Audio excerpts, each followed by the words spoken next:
Welcome to this weekend reading vlog, or not weekend, what? Welcome to this reading vlog. I am excited about it, like always. It is Sunday, January 29th.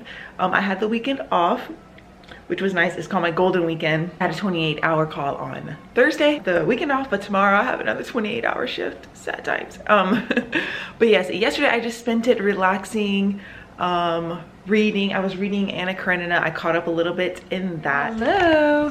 It is currently Monday. Nope, it's Tuesday. It's Tuesday, January 31st. I am post-call. I had my 28-hour shift in the NICU yesterday, and then I got off this morning. It wasn't a bad call. I got to sleep actually. Tomorrow is my birthday, which is exciting.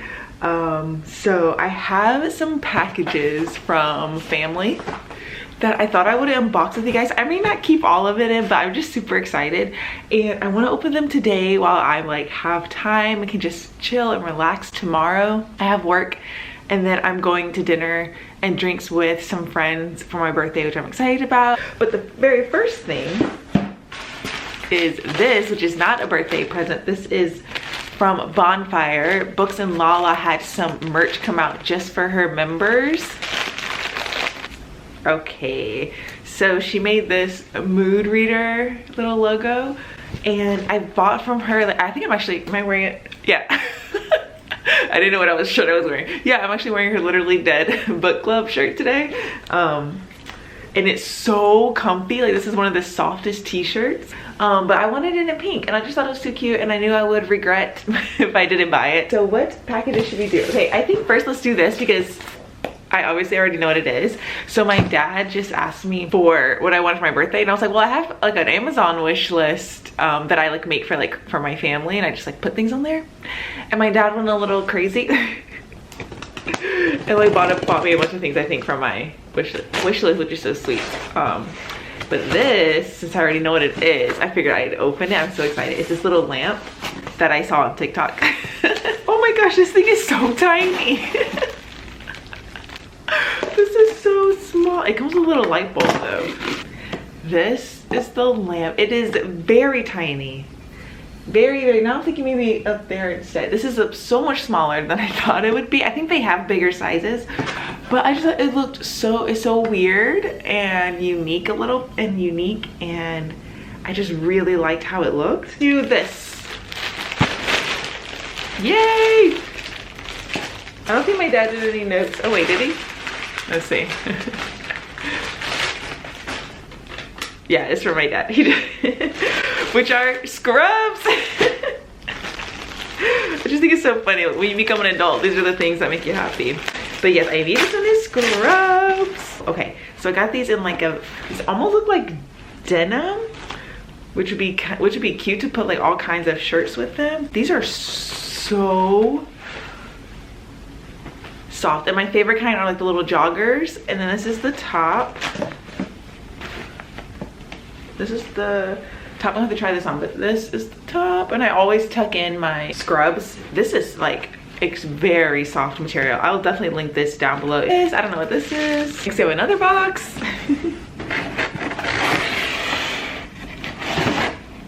Wait, no. Wait. I think I know what this is. It's a vinyl record. Oh. Which one? Yes! Midnights! Yes! I forgot I put this on my wish list. Toby's in the box now. Look at that. I love that picture in the back. This is the Moonstone Blue edition. Okay, we gotta open this. I do have a record player. I'm getting a record player out and putting it out now. So pretty. Look at her.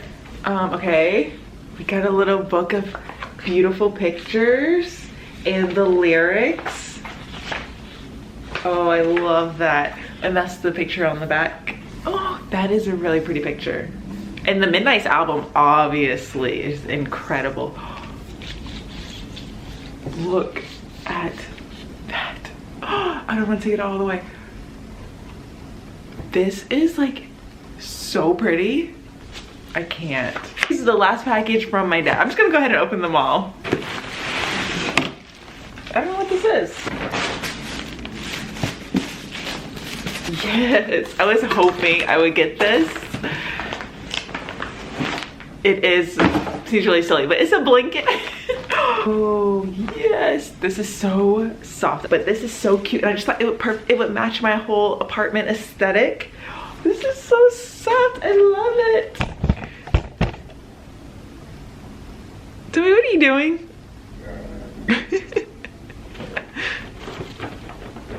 Hi, Tobes. What are you doing? Okay, there's the blanket. Obviously, I think it looks cute. Maybe I should try to put it on there. I don't know, but you can see it kind of fits the vibe of the apartment, and I love it so much. Now let's do the let's put the lamp. Okay, I just put it here for now. What do you think? I love it. I just think it is so cool looking. Let me show you. All right, hello. It is Wednesday. It is my birthday, which is exciting. I am meeting up with some friends. We're going to this pizza place. I don't know if I told you all this already. We're going to this pizza place because I've just been wanting some pizza and I want to do something chill. It's really close to me, so I'm just gonna walk there. But that's like for another hour. But I remember I told you guys that I may have some more packages. So I got this. I'm thinking this is from my mom. I don't think there's a note. It's an electric kettle, black. This is so weird because I've been wanting this. I must have mentioned it, but I've been wanting an electric kettle, which is so weird to, I don't know how she knew. My mom is really good at these gifts like this. But yes, I got this, which is super cute. Can't wait to test that out. And then I have one more package. It's a pillow. Oh yay, that's from my sister. Okay, my sister got me this, another thing that this was on my wish list.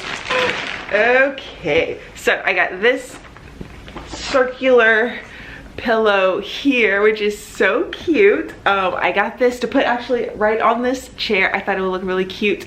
And again, I'm bringing in the color vibes that I want in my apartment. Actually, this pillow is so cute. It's February 1st. Blackathon starts today. I think it's for the whole month. I was looking up the prompts this morning. And I think I know the team. I have an idea for some books, but I thought we could kind of go through it together and I can share with you all my TBR for Blackathon. Then I also saw Jessie. That's their name, right? Jessie. I know it's Bow Ties and Books channel. They just posted a recommendation video. Oh my gosh, a recommendation video for the team Granny Nanny, which is the team I'm thinking of. So I'm gonna watch that really fast, because I do need recommendations for one of the prompts, and I will come back to you once I have my TBR set. All right, so I just finished watching the recommendation video, and while there were some good books, I really am trying to read books that I own this year. That's one of my goals, and they didn't mention any books that I already own, but I think what I have can work. So let's go through the prompts for Blackathon. Like I said, I'm going to be on the team Granny Nanny. I will leave all the information down below. So there are 3 teams and each team has different prompts. I chose Granny Nanny, and it's named after Nanny of the Maroons, an infamous leader of the Maroon War. So I basically chose this one because the very first prompt I immediately thought of a book, and then actually 2 of the prompts I immediately thought of books. I was like, okay, that's perfect. And then I would try to find prompts that fit the other ones. So there are 4 prompts to read for the whole month, which I feel like I could do. We'll see though. Okay, so the very first prompt is a charming protagonist who is spiritual or has fantastical abilities.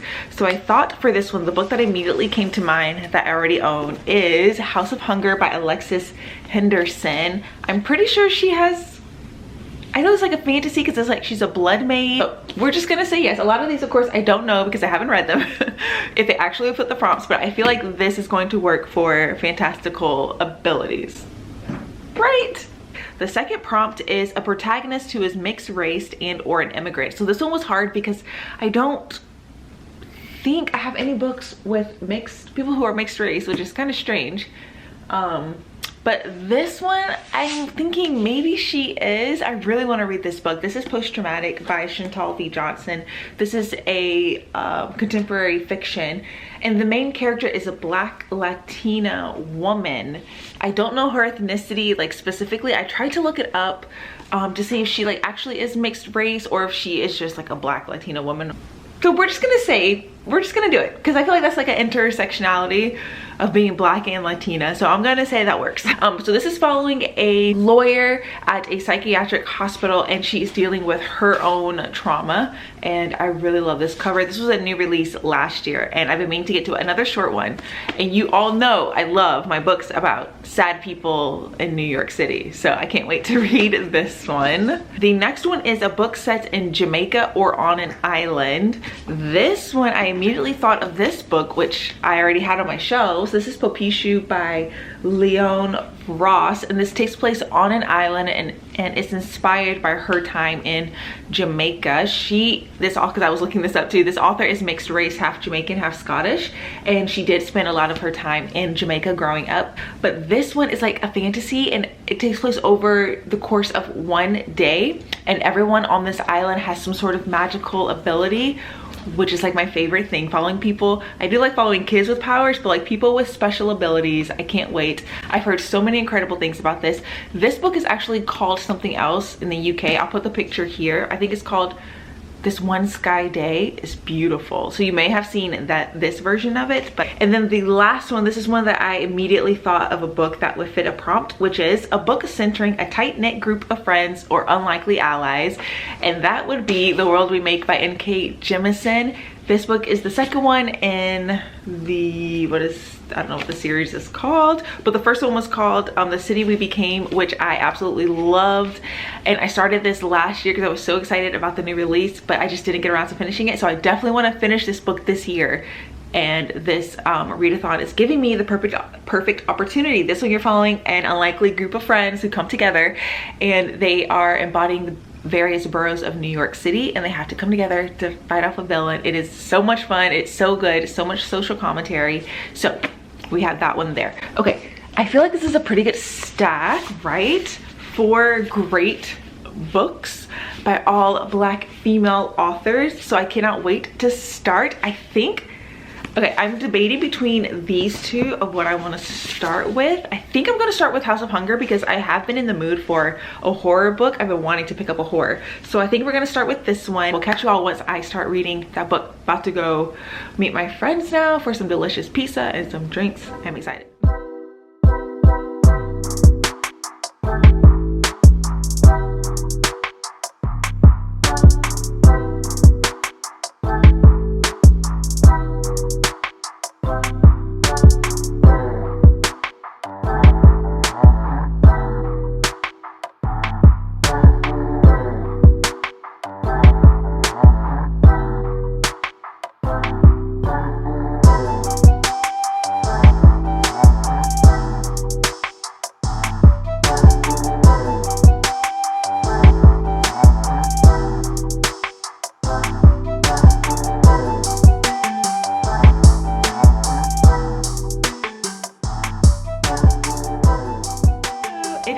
There's Toby. I'll try to get it so you can also see him. There we go. Okay, it is Sunday and I spent the morning cleaning my apartment because it was a mess because I'm in the NICU currently, or on my NICU rotation, and it's Q428 8-hour call. So I never feel like doing anything. Anyways, my apartment was a mess, so I cleaned that, and while I was cleaning, I was listening to The Disordered Cosmos, which is the audiobook that I'm currently listening to. I've talked about it before in some of my other vlogs, but the 2 chapters that I was listening to, oh, they were so good. I am in part 3, The Trouble with Physicists. Oh my gosh, she was just going off. She was just like telling it like it is. She was not afraid to call out what she sees in the physics scientific community, talking about gender. Like, it was just, every time I was just like, yes, yes. So she has this part where she goes on a rant about how the older generation complains about how the younger generation now are like changing their pronouns and want you to call them something different than he, she. Obviously, as someone in the field of science and medicine, I have seen attendings actively misgender patients who come in and like actively do it, and we like constantly tell them their pronoun is this, their pronoun is this, their pronoun, and then they keep not doing it. I just have seen it a lot. But anyways, I like this part where she said, it should be obvious that when you refuse to respect someone's pronouns, you are making a statement about what's important and what is not. If we can have the lofty expectations that our students will master the basics of gravity, a deeply mysterious force that pervades the entire universe, then surely they are owed mastery by their professors and classmates of a couple of letters that get their pronouns right. Ignoring an individual's pronouns is a clear statement that you don't believe that misgendering reproduces violence. Oh, the next chapter was called Wages for Scientific Housework, which I also love this chapter. She's basically talking about how the scientific community or how society in general forget how a lot of like our scientific accomplishments, technological accomplishments, anything like that could not be done without the women at home taking care of these white men's children, the people who come to their offices and clean when they go home so they can come back to a clean, nice environment. Just like things like that. Oh my God, it was just so good. Scientists don't have to spend their time helping people. They think great thoughts about science, they execute great experiments, they draw together conclusions, they stumble along the way, but eventually they stumble into greatness. We don't talk about how without all of this, which is like the people doing all the work that they don't want to do, scientific work is not possible. I love it. And in that chapter, she was calling everybody out, and I loved it so much. And then there's just one like very sarcastic statement that's so funny. It's like, is science really just white guys sitting around being excellent? Is that really how it happens? Last night I did start House of Hunger finally. This cover without the dust jacket, like this beautiful like maroon red wine color is so pretty.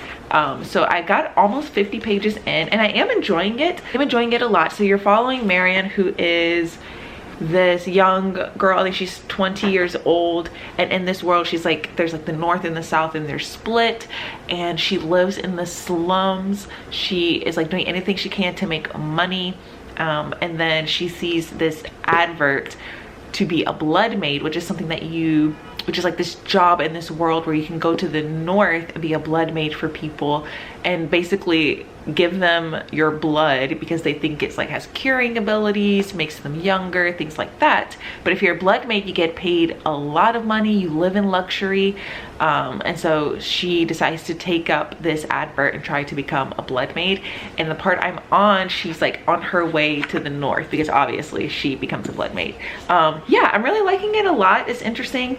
It's a very quick, fast-paced read, and I am very interested once we start the blood maid work, like what in the world is gonna happen. Then last reading update is Anna Karenina, which of course is the classic that I'm currently reading. I am behind on my pages with this book, but I will catch up. I have like a vacation in February, so I'll have time to finish it in February because that was my goal, to finish this at the end of February. Like page 457, almost halfway. I'm so close. I'm on part 4, chapter 10, and I am loving it just as much. Like, I really don't have anything else to add. I just love it so much. Oh my gosh, there was one part where I almost started crying. And it was when Levin is faced with his brother is dying, and he just kind of has this realization about death, and he starts thinking about it and how like everyone is gonna die.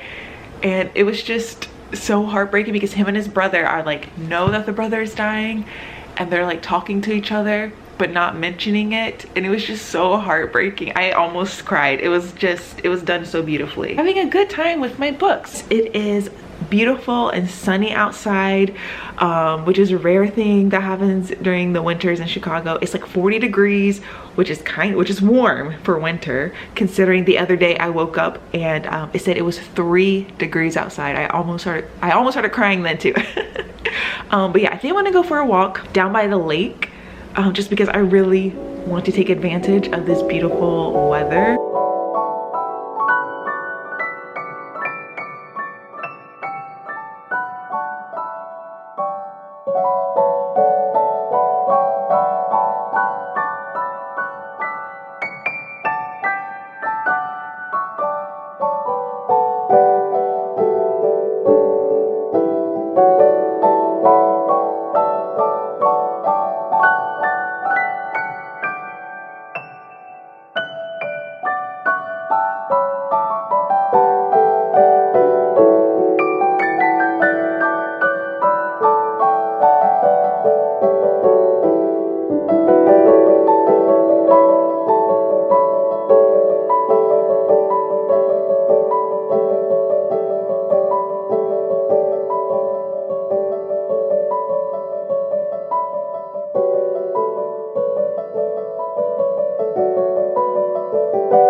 A little bit later, and I just got a very exciting package. I have been waiting for this for literally months.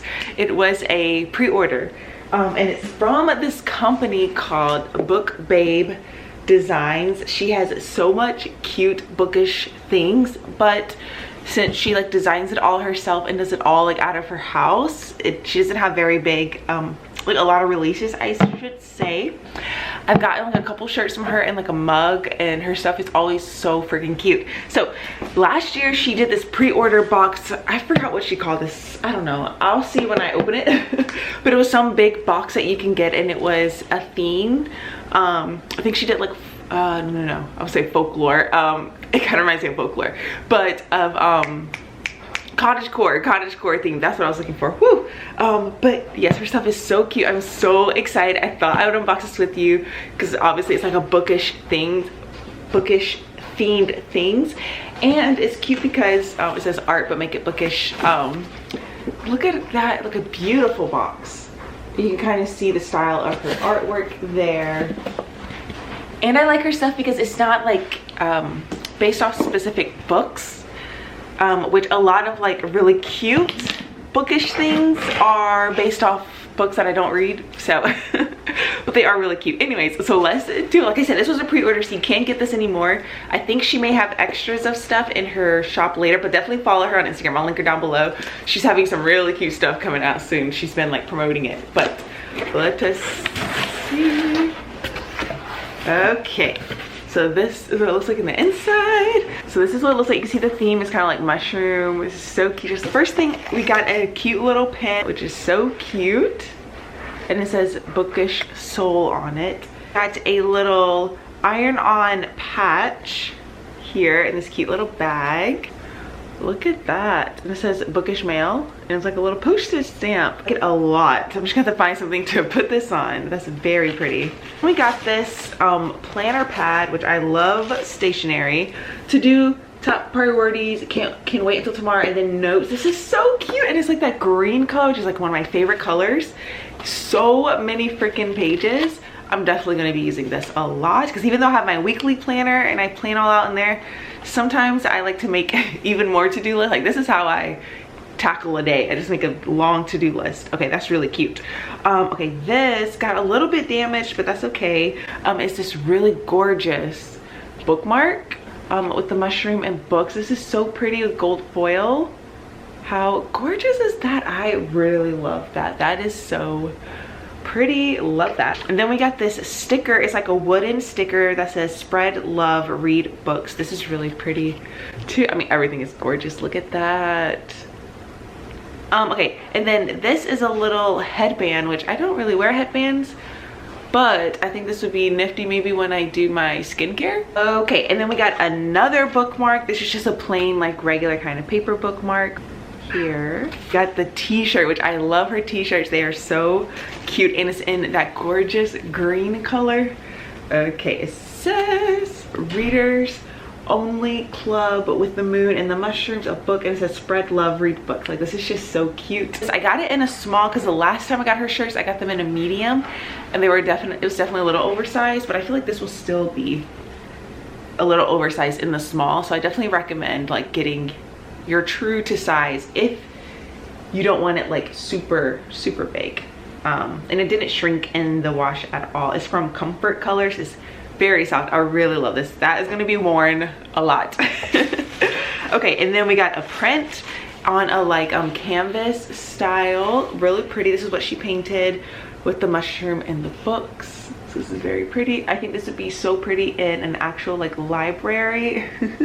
So I'm gonna have to find a frame and find somewhere to put this in my house because it's just too pretty. And the last thing, which is the really big thing that she made. Oh wait, there's something else. Oh, just kidding. Let me show you this. This is a little book pouch. This is really cute. I thought it'd be cute to add a fun little free item, and what's better than a book pouch to protect your books on the go. I was going to put the reading journal in here, but I was too afraid that it was too tight of a fit. I didn't want to mess it up for the journal. So here is a free pouch for a book. Okay, that is so cute. It has a little, again, little mushrooms and things on it. You can use this for really like anything that you wanted. And then the very last thing is this thing that she was like super excited to work on, and I think that's what took the box so long to come, which is totally fine. But it's a little reading journal that she designed. Look at how pretty that is. And this is the back. Gorgeous. I think I'll do like a little close-up of this. So it says this reading journal belongs to, oh, that's really pretty paper. That one. And then, oh yeah, this paper is like super thick, where you could like paint in this if you wanted to. That's how thick it is. Some dot paper. Oh yeah, I'll show you close up. A little like coloring page here. Then it says the reading challenge. That'd be fun to do that. And then some reading goals, which this will be fun to do, like some books that I really want to get to this year. So pretty. Oh my, this is so gorgeous. An entire library spread. Okay, and then each one then goes into like a book review. So you have the title, author, genre, when you start, when you finish, your overall rating. You can have a little place for the book cover, which is so cute. And then you can put out each one. So the plot, the characters, your rating for each. Plot, the characters, the spice, because she loves to read romance. Favorite characters. Made me cry, made me laugh, made me mad. Favorite quotes, one word to describe this book, and then my thoughts. That is my very exciting Bookish Babe box. Yes, I'll leave her shop down below. Like I said, she's having so many cute releases soon, this month and next month. So definitely check her out. Hello everyone, it is Thursday. I'm officially on vacation, which is so nice. I had my last day of NICU. Well, I guess Tuesday I was on call. It was only a 24-hour shift, not a 28-hour shift, which is great. And then yesterday I just spent it relaxing and doing a lot of nothing. I did read some of House of Hunger, so I thought I would come update you about that too. But first, this morning I woke up and I was like cleaning up my apartment a little bit, and while I was cleaning I was listening to The Disordered Cosmos, which I have now finished. I only had like an hour or so left, so I finished that this morning and I really enjoyed this a lot. I meant to come give you an update a little bit earlier. There was this one chapter where she talks about her experience with sexual assault, and it was very hard to read as it would be, but I was on the bus listening to it and I almost started crying. It was just so emotional. So trigger warning for that if you want to go into this book. But yeah, it was very, very emotional. And then the rest of the chapters, like, while I truly did love this book, obviously this is a 5 stars, like there's no other rating for this book, but it was starting to feel overwhelming and started to make me feel really down and sad and like depressed a little bit, because she is like going through all of the issues and just talking. I don't know, I was starting to feel like hopeless, like, whoa, is there anything good in science? It just seems like there's so many like problems. Obviously, you know that the world is like not the best, but it was just like constant, like this thing is bad for this reason and this reason and this reason. Oh, and you thought that like us going to the Mars sounds really cool. Well, did you think about this and this and this issue that's with it? And what about this? And it was just like constant. I wouldn't say it's negativity, because it's true everything she's saying, but it was just like constant, and I was starting to feel really down. And I was just like, oh my, there's like no hope. But then she ended the chapter. She ended the last couple chapters on a little bit more like hopeful tone. And then the very last chapter was a letter to her mom, like thanking her, and it was emotional again, and I almost started crying. But yes, it was lovely. Let me see if I can end this off with some beautiful quotes that I found. Okay, like for example, I can say this better with talking about the moon and like going to the moon and like going to Mars. She has all these questions. Could mining on the moon forever alter how future generations see this majestic satellite of Earth? Who will profit and who will perish in the expedition?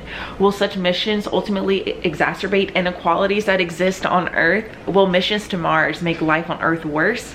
How can we have these conversations with a language that refuses to untwine itself from the lingua franca of settler colonialism, discovery, exploration, settlement, and colonizing? What are possible future generations on Mars? By this, I do not necessarily mean human or even Earth originating life. Who and what do we eclipse by choosing to lay claim to land? And it was just things like that over and over. And while like she doesn't have to try to make me feel good, make the reader feel good, it was just like overwhelming. And not gonna lie, it did kind of take the magical, wondrous, romantic view of like space travel away. And then I love she went into this other chapter about Black feminism. Here she says, my Black feminist thought about this story is, what are the conditions we need so that a 13-year-old Black kid and their single mom can go look up at the night sky away from artificial lights and know what they are seeing? I didn't highlight that line, needs to highlight that one. But anyways, you get my point. I can go on and on about this book and everything that it showed me and made me think differently about science. I highly recommend this book. Sorry, let me just highlight this. Okay, I definitely recommend this book, especially, well, I don't even want to say especially if you're a person in science, because I think everyone needs to read this. Although I do think if you are a person in science, person of color or not, you should read this book. It would definitely change your view on a lot of things. I definitely recommend the audiobook. I am not an audiobook person, and I really enjoyed this audiobook. It is not narrated by the author, but the person who narrated it, she did a really good job. So yes, I loved this book so much. I thought it was so great. 5 stars. Definitely one I'm going to be thinking about, and it has already changed how I view the world. Can't ask for more than that. All right, and then let's talk a little bit quickly about House of Hunger. I don't have too much to say about this book, honestly. A little more than halfway. I'm on page 174, chapter 19, and I have to say, I find this book pretty boring.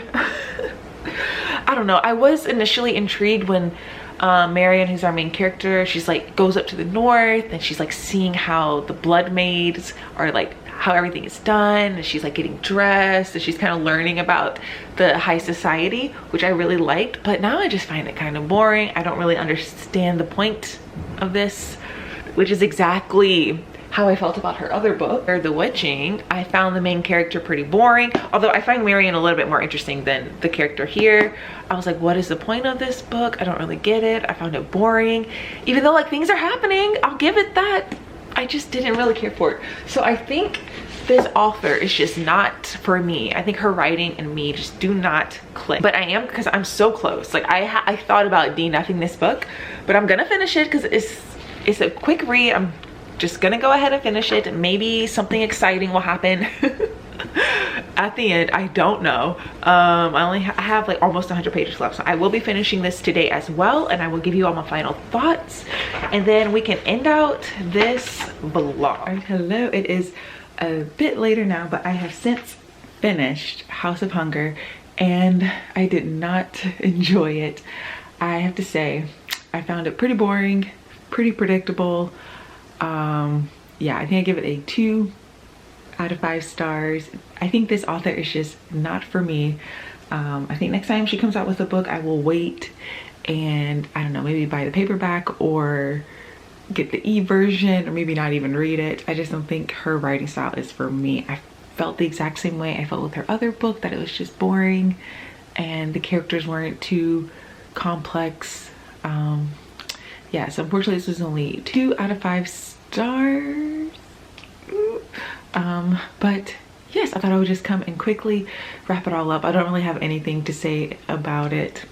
I don't know. But anyways, that is the end of this vlog. I hope you all enjoyed it, and I'll catch you all in my next one. Bye.